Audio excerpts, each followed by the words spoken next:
put into this. Right now, the biggest concerns are decreasing the spread and getting some treatments for now.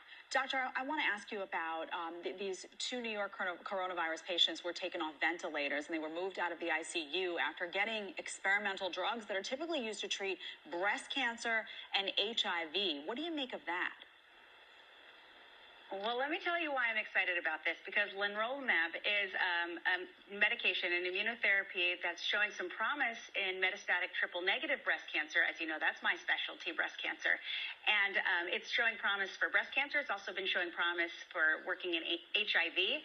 And 7 patients were given this medication in one of our New York hospitals, and 2 people had been taken off were taken off the vent, and another 2 people already showed significant improvement in their lung findings. So I anticipate that they'll hopefully be taken off the vent soon.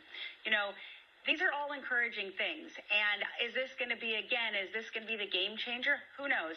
You know, this also comes on the heels of another study out of France that now looked at 80 patients who had the combination hydroxychloroquine with azithromycin, and 100% of those 80 patients were virus-free in 6 days. Wow. Now, there are a lot of flaws to that study, so I'm not going to hang too much on it. But again, it's encouraging because, you know what? We have physicians and researchers out there trying new things, and they're getting positive results. And that is an amazing thing that we are working internationally to all come together to defeat this virus. I have a lot of hope when it comes to coming up with certain various different medications that are going to get people off the ventilators and back home. Well, that does give people hope, because when you're on a ventilator in the ICU, and the longer you're on the ventilator, from what I understand, the dicier the situation becomes for that patient. So how quickly, once you identify that something could work, how quickly can other hospitals replicate that?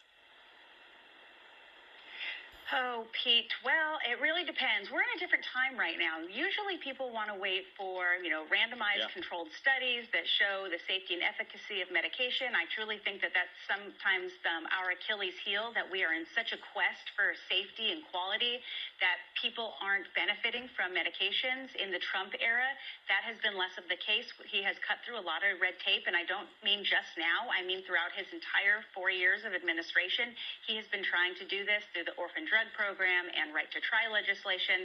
So right now, we have people are communicating. If in New York, we have several hospitals, I work at one of the largest ones. We talk all the time. And if something's working here, down the street, they're going to know about it. And I guarantee that they're going to be trying it too. All of this does go under certain trials under the FDA. However, right now, people are coming together and sharing data and sharing some of this research. And I would say that this week, you're going to see other people benefiting from some of these. Good to hear. Dr. Nicole Saphier, thank you, as always, so much for your insight this morning. Thanks, guys. We appreciate it. Thanks, I'll see you soon. All right, well,